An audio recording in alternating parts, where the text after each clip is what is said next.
అందరికీ నమస్కారం. ఈరోజు మా శాసన మండలిలో హోంమంత్రి గారికి ఒక ప్రశ్న వేయడం జరిగింది. రాష్ట్రంలో మహిళలు మరియు పిల్లలపై దాడులు, లైంగిక దౌర్జన్యాలు, అత్యాచారాలు రోజు రోజుకి పెరుగుతున్నాయా లేదా అనేసి, అలాగే 2024 జూన్ నుంచి 25 జనవరి వరకు ఇలాంటి కేసులు ఎన్ని నమోదయ్యాయి అని అడగడం జరిగింది. సభ సాక్షిగా ప్రజలను తప్పుదోవ పట్టించడానికి అబద్దాలు చెప్తూ తగ్గాయి అని చెప్పారు. మేము దీన్ని తీవ్రంగా ఖండిస్తూ ఉన్నాం. ఎందుకంటే ఈ 10 నెలల్లో మహిళల మీద దాడులు గాని, అత్యాచారాలు గాని, హత్యలు గాని పెరిగాయి. వాళ్ళు అధికారికంగా ఇచ్చిన లెక్కల ప్రకారమే నేను చెప్తూ ఉన్నాను. ఎందుకంటే ఇప్పుడు ఈ సెషన్ లో చెప్పారు జూన్ నుంచి జనవరి 31 వరకు 16,809 నేరాలు నమోదయ్యాయి అని చెప్పి.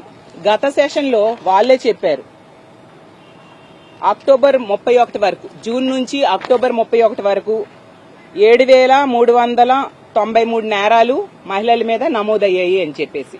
అంటే 150 రోజుల్లో, అప్పుడు అక్టోబర్ 31 వరకు 150 రోజుల్లో 7,393 నేరాలు నమోదయ్యాయి. అంటే రోజుకి 50 ఇలాంటి సంఘటనలు జరుగుతూ ఉన్న పరిస్థితి. ఈ రోజు వీళ్ళు చెప్పిన లెక్కల ప్రకారం రోజుకి 70 సంఘటనలు జరుగుతూ ఉన్న పరిస్థితి. అంటే పెరిగాయా తగ్గాయా? ప్రజల్ని ఎందుకు మీరు మభ్య పెట్టడానికి, తప్పుదోవ పట్టించడానికి ప్రయత్నిస్తున్నారో నేను అడుగుతూ ఉన్నాను. అలాగే తీసుకుంటే ప్రతిసారి కూడా జగనన్న ఆ రోజు ప్రవేశపెట్టిన దిశ వ్యవస్థ, దిశ చట్టం అవ్వచ్చు, ఇక్కడ శాసనసభలో ఆమోదం తెలియజేసి కేంద్రం దగ్గరికి పంపితే అక్కడ పెండింగ్ లో ఉన్న దిశ చట్టం అవ్వచ్చు, దిశ యాప్, అసలు నిజంగా ఏ ముఖ్యమంత్రి ఆలోచన కూడా చేయనట్టుగా దిశ యాప్ అనేదాన్ని, పక్క రాష్ట్రంలో ఒక మహిళ మీద ఒక దారుణమైన సంఘటన జరిగితే అలాంటి సంఘటనలు మన ఆంధ్రప్రదేశ్ రాష్ట్రంలో జరగకూడదు అని చెప్పి దిశ యాప్ ని తీసుకొచ్చారు. ఆ రోజుల్లో 1,50,00,000 మంది వరకు దాన్ని డౌన్లోడ్ చేసుకోవడం జరిగింది. మహిళల రక్షణకి పెద్దపీట వేశారు.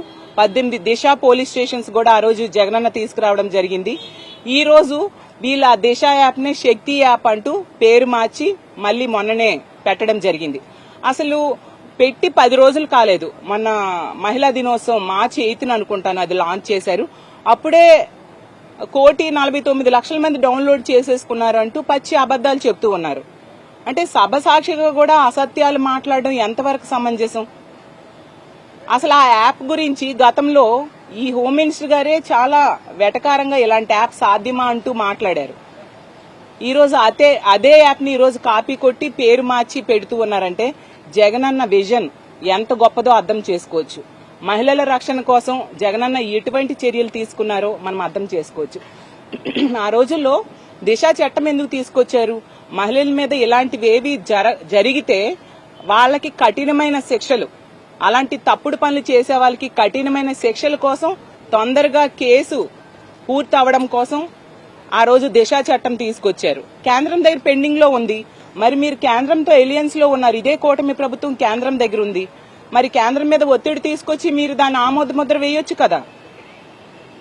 అలాగే తీసుకుంటే దిశ పోలీస్ స్టేషన్స్ మీరు పెంచే ఉద్దేశం ఉందా అంటే దానికి సమాధానం లేదు. సరికదా దిశ పోలీస్ స్టేషన్స్ లో ఏమైనా సిబ్బందిని పెంచుతారా అంటే దాని గురించి కూడా సమాధానం లేదు.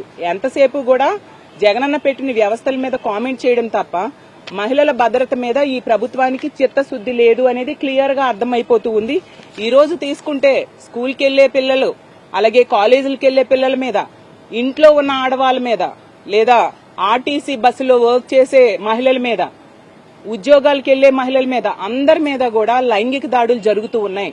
చాలా క్రూరంగా మహిళల మీద అఘాయిత్యాలు జరుగుతున్నాయి. చాలా భయంకరమైన పరిస్థితులు ఈ రోజు ఈ ఆంధ్రప్రదేశ్ రాష్ట్రంలో నెలకొని ఉన్నాయనేది ఎన్నో సందర్భాల్లో మనకు కనిపిస్తూ ఉంది. ఈ కూటమి ప్రభుత్వం అధికారంలోకి వచ్చాక మనం చూసుకుంటే కృష్ణా డిస్ట్రిక్ట్ లో ఈ రోజే పేపర్లో పడింది, ఒక 14 ఏళ్ల మైనర్ బాలిక మీద సామూహిక అత్యాచారం. ఎంత దారుణంగా అంటే 4 రోజులు ఆమెని కిడ్నాప్ చేసి సామూహిక అత్యాచారం జరిగింది. ఇంత ఘోరమైన సంఘటనలు జరుగుతూ ఉంటే ఈ ప్రభుత్వంలో చలనం లేదా అని అడుగుతున్నాను. ఆ రోజు ముచ్చుమరి సంఘటన జరిగింది. 9 ఏళ్ల బాలికను మొక్కలు చేసి పడేశారు. మరి వీళ్ళు ఏ చర్యలు తీసుకున్నారు? ఎంతమందికి శిక్షలు వేశారని నేను అడుగుతూ ఉన్నాను. ఇవన్నిటికీ కారణం ఏంటి? మద్యము, గంజాయి, మత్తు పదార్థాలు. ఈ ప్రభుత్వం అధికారంలోకి వచ్చాక మద్యం ఏరులై పారుతూ ఉంది. బెల్ షాప్స్ వెచ్చలవిడిగా కనిపిస్తూ ఉన్నాయి. మత్తు పదార్థాలు కూడా ఏకంగా సీఎం నివాసం ఉంటున్న గుంటూరు జిల్లాలోనే మొన్ననే డ్రగ్స్ దొరికాయి. గుంటూరులో దొరికాయి. ఎంత ఘోరంగా ఇలాంటివన్నీ వెచ్చలవిడిగా యువతకు అందుబాటులో రావడం వలన మహిళల మీద అఘాయిత్యాలు, హత్యలు, అత్యాచారాలు పెరిగిపోయిన పరిస్థితి. వీటికి కంట్రోల్ చేయాల్సిన బాధ్యత ప్రభుత్వం తీసుకోవాల్సిన అవసరం ఎంతైనా ఉంది. ఇప్పుడేదో గంజాయిని కంట్రోల్ చేయడానికి ఈగలు తెచ్చారంట, సంతోషం. కానీ ఒకప్పుడు జగనన్న సెబ్ తీసుకొచ్చారు కదా. ఏకంగా ఆ రోజు సెబ్ అయితే డీజీపీ కంట్రోల్లో ఉండేది, డీజీపీ గారి కంట్రోల్లో. చాలా మంచి వ్యవస్థల్ని ఇలాంటివన్నీ కంట్రోల్ చేయడం కోసం ఆ రోజు జగన్మోహన్ రెడ్డి గారు తన 5 ఏళ్ల పాలనలో తీసుకురావడం జరిగింది. గతంలో ఏ ముఖ్యమంత్రి చేయనట్టుగా ఈ దిశా వ్యవస్థను తీసుకురావడం జరిగింది. దాన్ని ఈ రోజు కాపీ కొడుతూ ఉన్నారు. అసలు మద్యం అనేది ఎంత దారుణంగా తయారైందంటే, మద్యం మత్తులో మొన్ననే శ్రీకాకుళం జిల్లాలో ఎస్ఎస్ఆర్ పురంలో అయితే రాత్రి 11 గంటల టైంలో ఒక అతను తన భార్యని మద్యం మత్తులో కత్తితో పొడిచి చంపేశాడు. అసలు ఇలాంటి నేరాలు, ఘోరాలు మహిళల మీద జరుగుతున్న వాటన్నిటికీ కూడా 70% కారణం మద్యము, గంజాయి, డ్రగ్స్. వీటిని గనుక కంట్రోల్ చేస్తే ఖచ్చితంగా ఇలాంటివన్నీ తగ్గుముఖం పడతాయి. ప్రభుత్వం అందుకే దయుంచి మీరు పేర్లు మార్చుకుంటే మార్చుకోండి, కానీ మహిళల భద్రత మీద చిత్తశుద్దితో వ్యవహరించాల్సిన అవసరం ఎంతైనా ఉంది. ఎంతసేపు మాటలు కాదు, మీ చిత్తశుద్ది అనేది చేతల్లో చూపించాల్సిన అవసరం ఉంది.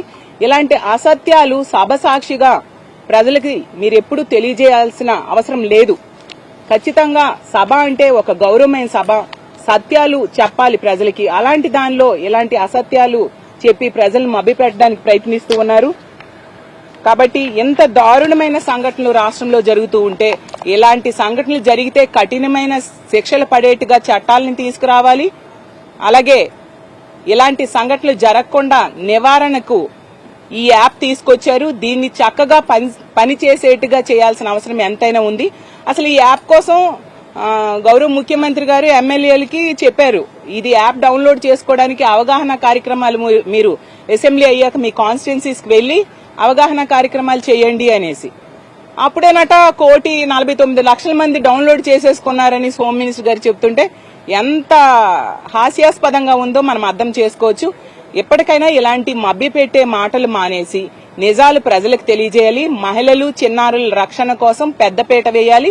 వీటికి కారణమైన మహిళలు, చిన్నారుల మీద జరుగుతున్న అఘాయిత్యాలకు కారణమైన మద్యం, గంజాయి, డ్రగ్స్ ఇలాంటి వాటిని ఈ రాష్ట్రంలో లేకుండా చేయడానికి అన్ని రకాలుగా చర్యలు తీసుకోవాలని డిమాండ్ చేస్తూ సెలవు తీసుకుంటున్నాను.